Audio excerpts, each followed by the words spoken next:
Welcome, chapter number 5 electric current multiple choice questions RBSC. आपके सामने पहला question, product of resistivity and conductivity क्या होता है। तो देखिए, रेजिस्टिविटी तो किसी भी मेटल को हम लेते हैं ना, ये मेटल जैसे ही इसमें से आप करंट, अगर इसमें से इलेक्ट्रॉन पास होते हैं तो ये इलेक्ट्रॉनों के पास होने में यहाँ पर इसके कुछ क्या आयंस मौजूद होते हैं, आयंस रहते हैं इनमें फ्री इलेक्ट्रॉन्स होते हैं ना, जहाँ से निकलते हैं मेटल में उस जगह पे आयन हो जाते हैं। जैसे कॉपर का वायर हमारे घरों में लग रहा है, वो वायर है, तो इसमें इलेक्ट्रॉन होते हैं फ्री, यहाँ पर आयन मिल जाते हैं। अब ये क्या इलेक्ट्रॉन, जब जैसे ही हम यहाँ पर पोटेंशियल लगाते हैं यानी स्विच ऑन करते हैं तो क्या होता है कि ये जो इलेक्ट्रॉन है ये यहाँ पर टकराते हैं।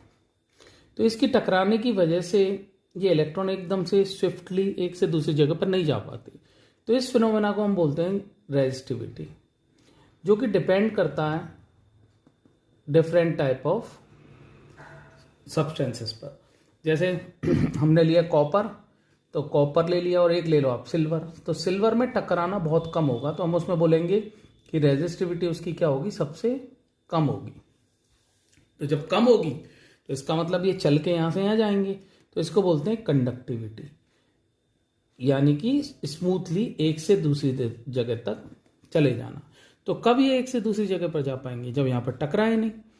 तो ये टकराए नहीं, तो इसका मतलब अगर रेजिस्टिविटी को आप कम करते हैं तो कंडक्टिविटी ज़्यादा हो जाती है। तो इस वजह से हम ये जानते हैं अच्छी तरह से कि जो रेजिस्टिविटी होती है किसी भी मेटल की, वो कंडक्टिविटी के अपोजिट होती है। ये लिख दिया।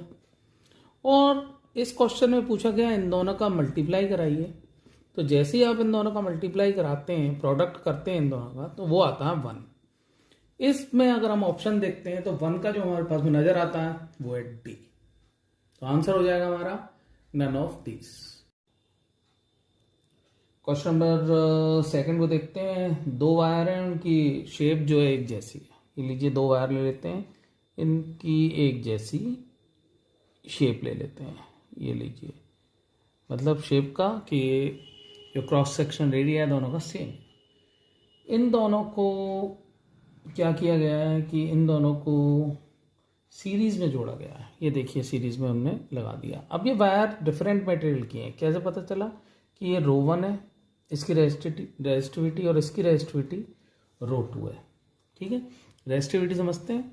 रेजिस्टेंस इज इक्वल्स टू जो आता है ρL/A, जो अभी हमने पिछले क्वेश्चन में देखा था। रेजिस्टिविटी मतलब कौन सी वायर इलेक्ट्रॉनों को जाने से रोकेगी, अपोज करेगी, वो मटेरियल डिसाइड करेगा।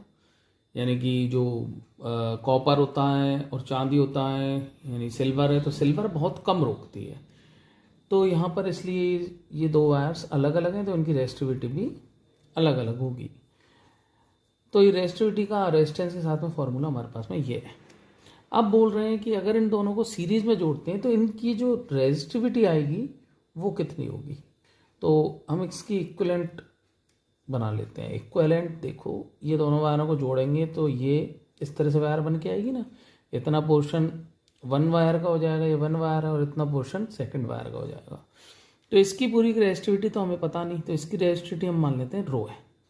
इसका एरिया देखो ए ही रहना है, क्योंकि इसका एरिया कितना है हमारा, ए है। इसका एरिया कितना है, अगेन ए है। क्यों?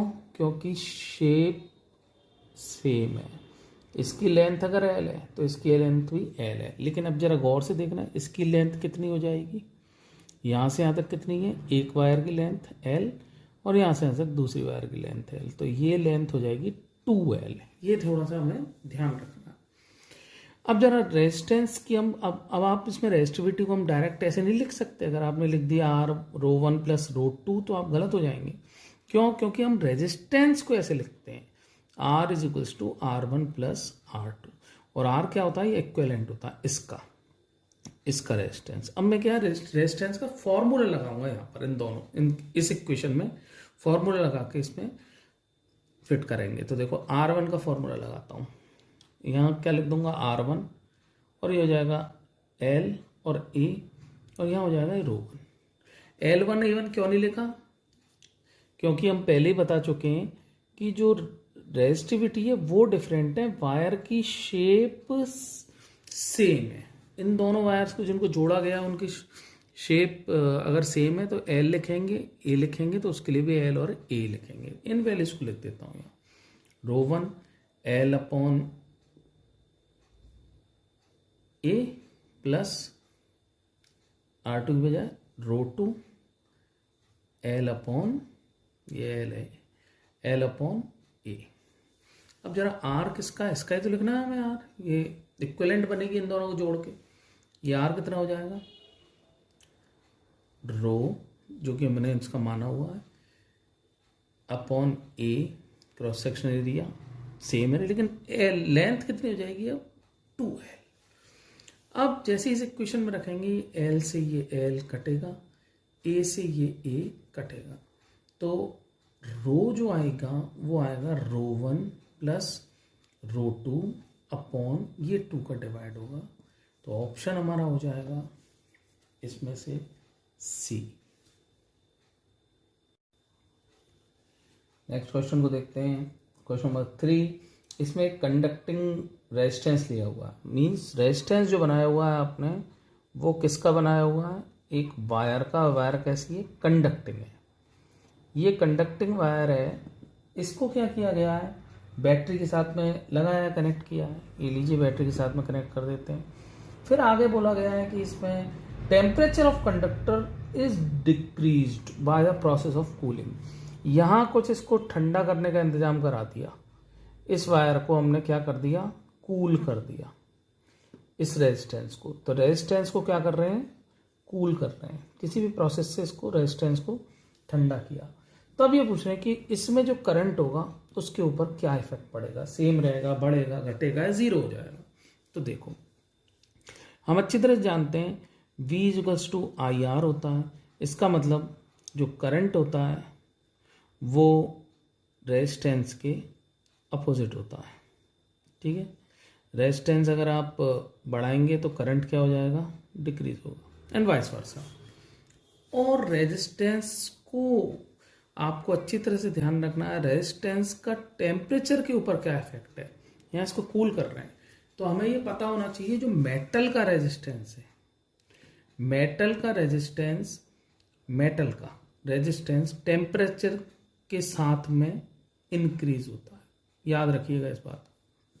सेमीकंडक्टर अगर वायर होती तो उसका उल्टा कर लेते, सेमीकंडक्टर वायर में उल्टा करते हैं टेम्परेचर के साथ में। तो इसमें मेटल के लिए क्या याद रखना है कि टेम्परेचर बढ़ाते हैं तो रेजिस्टेंस भी बढ़ाते हैं। अब इसमें बताओ टेम्परेचर को क्या कर रहे हैं हम, टेम्परेचर को डेफिनेटली इसमें कम कर रहे हैं क्योंकि कूल किया तो रेजिस्टेंस भी क्या हुआ होगा, कम हुआ होगा। और हम अच्छी तरह जानते हैं रेजिस्टेंस को अगर कम किया होगा तो करंट बोलो, डेफिनेटली इस इक्वेशन को देख के आप आंसर दे सकते हो। रेजिस्टेंस अगर कम हुआ होगा तो करंट जो है डेफिनेटली इंक्रीज हो गया होगा। तो हमारा ऑप्शन हो जाएगा थर्ड का ए। क्वेश्चन नंबर 4 को देखते हैं, सेल ऑफ EMF 2.1 वोल्ट। इस क्वेश्चन को करने से पहले थोड़ा कंसेप्ट है उसको देख लेते हैं EMF के। देखो कोई भी सेल होता है तो उसमें इलेक्ट्रोड्स होते हैं। अब आप कैसे पहचानेंगे इलेक्ट्रोड होते हैं, हर सेल के ऊपर प्लस और माइनस लगा रहता है।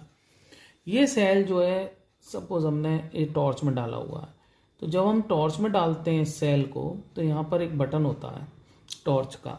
अगर आप इस बटन को ओपन रखते हैं तो ये हम बोलते हैं कि सेल कैसा है, ओपन सर्किट में। ओपन सर्किट का मतलब आपने इसमें से करंट कितना करा हुआ है, जीरो ले ही नहीं रहे आप करंट, तो इसमें रोशनी नहीं आती, टॉर्च बंद रहती है। तो उस समय इन दोनों के बीच में जो पोटेंशियल डिफरेंस होता है इलेक्ट्रोड्स के बीच में, उसका नाम होता है EMF, जो कि सेल पर लिखा रहता है। सपोज 3 वोल्ट लिखा हुआ है सेल पर, हर सेल के ऊपर लिखा रहता है। आप अभी निकालिए किसी सेल को, देखिए तो वो सेल जो है जब भी आप ओपन सर्किट में रखा हुआ है यानी करंट नहीं ले रहे हैं तो उसमें जो पोटेंशियल डिफरेंस है उसको हम लिखते हैं, उसको हम कहते हैं ये EMF है। जो बाजार में खरीदने जाते हैं ना कि भाई इतने वोल्ट का सेल दो, तो हम वास्तव में क्या कह रहे होते हैं, हम इतने EMF का सेल दे, तो ये हमें वो दुकानदार दे देता है। थोड़ी देर बाद हम जब इसको टॉर्च में लगाने के बाद जब इसको हम क्लोज करते हैं तो इसमें रोशनी आने लग जाती है, तो हम बोलते हैं कि अब सेल कैसा हो गया हमारा, क्लोज सर्किट में।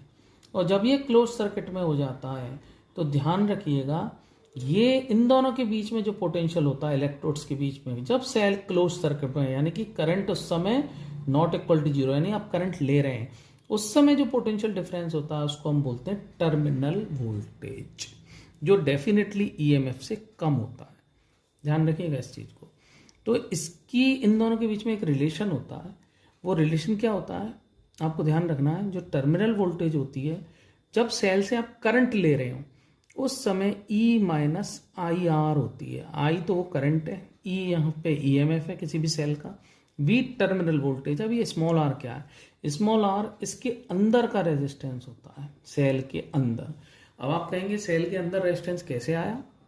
तो देखो ड्राई है, इसके अंदर कुछ ना कुछ भर रहा है ना, तो सर्किट पूरा होने के लिए इलेक्ट्रॉन देखो यूँ ऐसे चले होंगे। मान लो ये वायर थी, ये वायर लगाई, इधर मैं ड्रॉ कर देता हूँ, इस सेल को यहाँ लगाता हूँ और ये यहाँ पर जो वायर थी उससे हमने इसमें से इस वायर से सर्किट को पूरा काया आई को लेने के लिए, करंट लेने के लिए। तो जैसे ही हमने इसको लगाया तो ये यहाँ पर पूरी वायर का कुछ ना कुछ रेजिस्टेंस तो होगा। दुनिया की ऐसी कोई वायर नहीं है जिसका रेजिस्टेंस नहीं हो। इस रेजिस्टेंस को हम लिखते हैं कैपिटल R, ध्यान रखिएगा। और जो इसके अंदर सेल के अंदर रेजिस्टेंस होता है उसको हम लिखते हैं स्मॉल r, यानी इंटरनल रेजिस्टेंस। क्यों?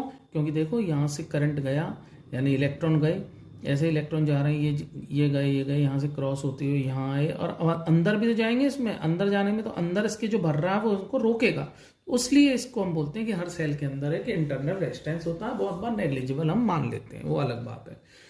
तो ये इंटरनल रेजिस्टेंस हमें कैलकुलेट करना है। अब ध्यान रखना, ये यहाँ पर इस क्वेश्चन में दिया हो रहा है कि ईएमएफ जो है वो है 2.1 वोल्ट, आई जो है वो दे रखा है, इसमें आई की वैल्यू दे रखी है 0.2 एम्पियर। लेकिन यहाँ पे टर्मिनल वोल्टेज ये नहीं दे रखी, इसकी बजाय ये दे दिया है ये आर। तो हमें इससे ये आर बनाने, इन दोनों में रिलेशन ध्यान रखना, V is equals to I into R. ध्यान रखना टर्मिनल वोल्टेज ऑलवेज बाहर वाला वायर के रेजिस्टेंस के साथ में हमें यूज करना है। तो अब देखो इस इक्वेशन को हम कैसे लिख सकते हैं, यहाँ पर I इंटू आर, ये वाला टर्मिनल वोल्टेज को, is equals to E minus I into R. अभी आर को कैलकुलेट करा रहे हैं और उन वैल्यूज को मैं पुट करूंगा। तो देखो कैपिटल R दे रखा है 10 ओम और इसको दे रखा है 0.2, इज इक्वल्स टू EMF दे रखा है 2.1 माइनस आई इंटू आई कितना है हमारा 0.2 और ये R जो हमें कैलकुलेट करना है। तो जैसे ही हम इसको सॉल्व करेंगे तो ये आएगा यहाँ पर 2.1 इज इक्वल्स टू 0.2 माइनस का 0.2 इंटू R, और यहाँ पर ले जाएंगे तो ये आएगा 0.1 माइनस का इज इक्वल्स टू माइनस का 0.2 R। तो जैसे ही हम यहाँ पे इसको माइनस से माइनस कटेगा, पॉइंट से पॉइंट कटेगा, तो R इज इक्वल्स टू 0.5 ओम हमारा आंसर हो जाएगा।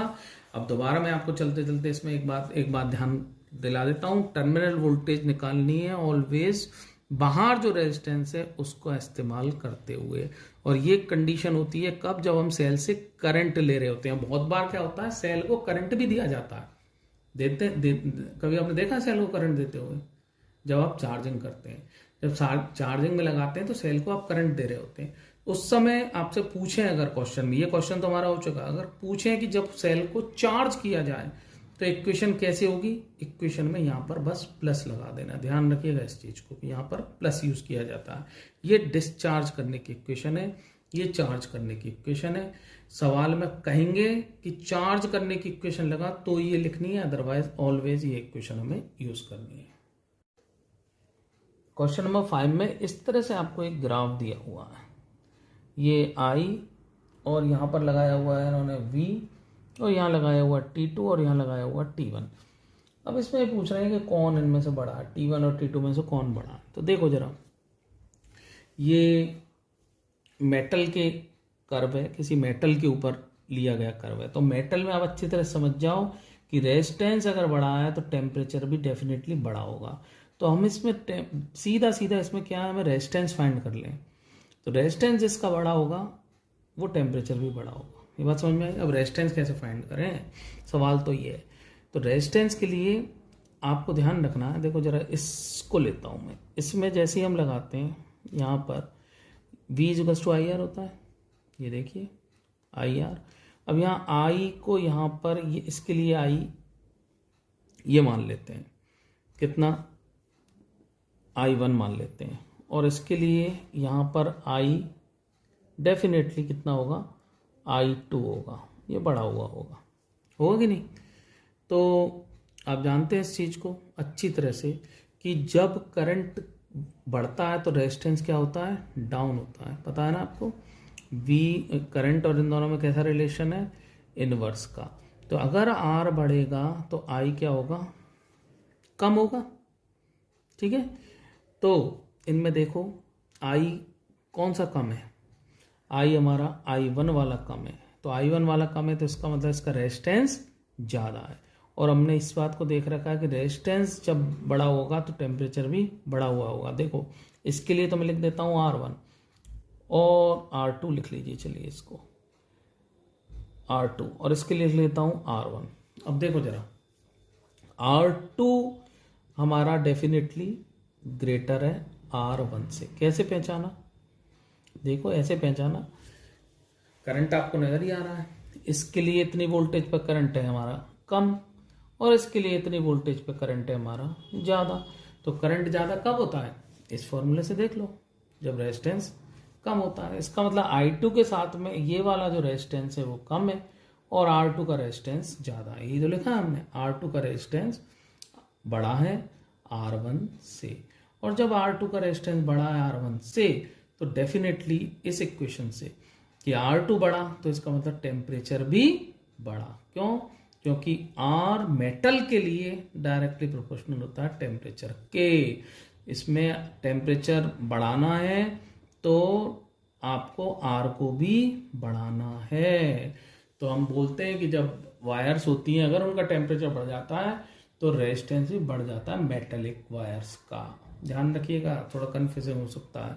तो इसमें R2 अगर बढ़ा है तो डेफिनेटली T2 भी T1 से बढ़ा हुआ होगा। क्वेश्चन नंबर 6 को देखते हैं। दो सिटीज हैं A और B, वो दोनों एक दूसरे से 150 किलोमीटर दूर है, यानी कि इतनी बड़ी वायर है 150 किलोमीटर की। उसमें उस वायर का रेजिस्टेंस भी होगा ना, तो रेजिस्टेंस उसमें बोल रहे हैं कि रेजिस्टेंस पर किलोमीटर है 0.5, तो पूरा रेजिस्टेंस निकाल लो। तो रेजिस्टेंस कितना हो जाएगा टोटल, पर किलोमीटर है 0.5, यानी कि 0.5 कितनी बार 150, तो इसका मतलब 0.5 इंटू 150, इसमें ये टोटल रेजिस्टेंस इस वायर का आ जाता है 75 ओम। इसी तरह से जो पोटेंशियल है पर किलोमीटर वो है 8 वोल्ट, इसका मतलब टोटल पोटेंशियल आ जाता है इस वायर का 8 इंटू 150। अब इसमें हमसे पूछ रहे हैं कि power loss in wire, power loss इसमें क्वेश्चन में पूछा गया। तो अच्छी तरह से हम जानते हैं कि पावर लॉस जो होता है, power loss I² into R होता है, और R को हम क्या लिखते हैं V total. V equals to क्या होता है IR, तो यहाँ पे I की बजाय क्या लिखते हैं V² ओवर R², यानी V total square over R total square, और यहाँ भी ये R टोटल ही है। तो जरा इसको जब हम कैलकुलेट करते हैं तो यहाँ पे RT रह जाता है, V टोटल स्क्वायर हम निकाल चुके हैं, 8 into 150 into 8 into 150 divided by R total. R total हमारे पास में है 75, और जब हम इसको कैलकुलेट करते हैं तो हमारा आंसर आता है 19.2 किलो वाट और 19200 वाट। तो ऑप्शन में किलोवाट वाला ऑप्शन पे हमें जाना है, तो किलोवाट कैसे बनाए, इसको 1000 से डिवाइड कर देते हैं इसको, तो जैसे 1000 से डिवाइड करते हैं तो ये किलोवाट बन जाता है। क्वेश्चन नंबर 7 को देखते हैं। 5 रेजिस्टेंसेस लिए, उनमें शुरुआती 3 को तो पैरेलल में लगाया, ये देखिए, और बाकी 2 को सीरीज में लगाया ऐसे। अब ये पूछ रहे हैं कि इक्विवेलेंट रेजिस्टेंस बताओ यहाँ से यहाँ तक का, तो उसके लिए पहले इसका इक्विवेलेंट बना लेते हैं, क्योंकि पैरेलल में लग रहे हैं। तो इसका इक्विवेलेंट 1/r' मान लेता हूँ, ये 1/r plus 1/r plus 1/r होगा। जब आप इसको सॉल्व करेंगे तो ये आएगा 3/r is equals to 1/r dash, और r डैश जो हो जाएगा इसको उलट लीजिए r/3। तो इसका डायग्राम क्या बनेगा, यहाँ पर हम इस पूरे को हटा देंगे और इसकी बजाय क्या लिख देंगे, यहाँ पे सिर्फ और सिर्फ लिख देंगे r/3। अब ये देखो ये तीनों कैसे आ गए सीरीज में, तो अब इसमें इक्विवेलेंट कितना हो जाएगा r/3, जो फाइनल जो इक्विवेलेंट होगा वो हो जाएगा r/3 प्लस r, इन दोनों को आप दोनों को ऐड कर सकते हैं, r/3 प्लस 2r, और जब आप इसको सॉल्व करेंगे तो हमारा आंसर आ जाएगा r प्लस 6r, तो यहाँ हो जाएगा 7r/3, ये हमारा फाइनल आंसर हो जाएगा। यहाँ जरूर ध्यान रखिएगा कि जब हम पैरेलल में लगाते हैं बच्चों से गलती हो जाती है, इधर लेफ्ट वाले को उलटना भूल जाते हैं, ये मिस्टेक मत करिएगा। क्वेश्चन नंबर 8 को देखते हैं। इसमें क्वेश्चन में कह रहे हैं कि ड्रिफ्ट वेलोसिटी ई के साथ में किस हिसाब से चेंज होती है। ई मीन्स इलेक्ट्रिक फील्ड, तो हमें अच्छी तरह से फॉर्मूला पता है। ड्रिफ्ट वेलोसिटी जो है बराबर होती है, याद करो, ई इंटू ये रिलैक्सेशन टाइम ओवर जो मास इनटू इलेक्ट्रिक फील्ड। यहाँ पे लगा रहता है माइनस, वेक्टर के हिसाब से चलते हैं, वेक्टर में ये दोनों वेक्टर होते हैं। तो हम अगर खाली मैग्नीट्यूड लेते हैं तो हम पाते हैं V D is directly proportional to E, क्योंकि ये सारी चीजें कांस्टेंट होती हैं किसी एक पर्टिकुलर मेटल के लिए। क्वेश्चन नंबर 9 को देखते हैं। कार्बन रेजिस्टेंस में कलर कोड्स देखिए, ब्लू, फिर दे रहे हैं येलो, फिर रेड, और फिर दे रहे हैं सिल्वर।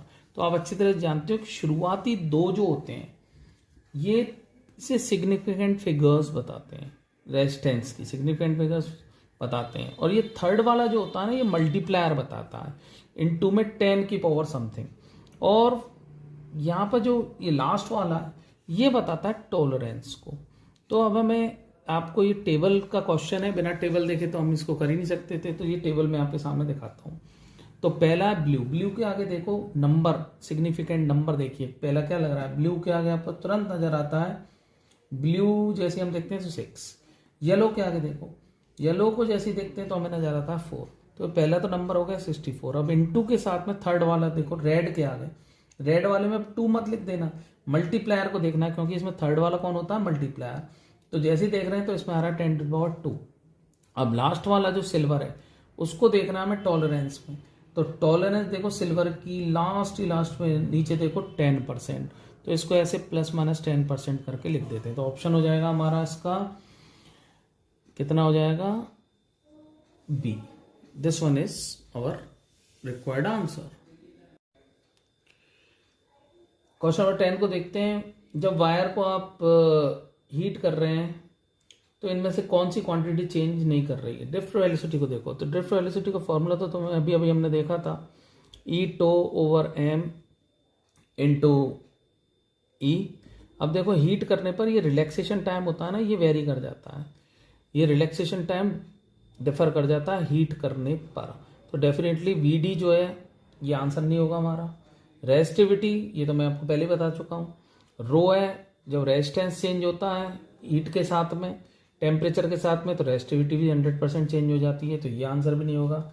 रेजिस्टेंस तो आपको पता है, रेजिस्टेंस तो आपको पता ही है, रेजिस्टेंस बढ़ाते हैं, टेम्परेचर बढ़ाते हैं तो रेजिस्टेंस भी बढ़ जाता है मेटल का, तो इसी प्रकार से रेजिस्टेंस बढ़ता है तो रेजिस्टिविटी भी बढ़ जाती है। तो ऑप्शन हो जाएगा नंबर ऑफ फ्री इलेक्ट्रॉन्स, ये बिल्कुल भी जो आंसर हो जाएगा हमारा डी हो जाएगा। इसके ऊपर कोई भी फर्क नहीं पड़ता है, नंबर ऑफ फ्री इलेक्ट्रॉन्स जो है मेटल में जितने रहते हैं उतने ही रहते हैं। Thanks for watching, please do not forget to subscribe the channel and make comment also. Take care.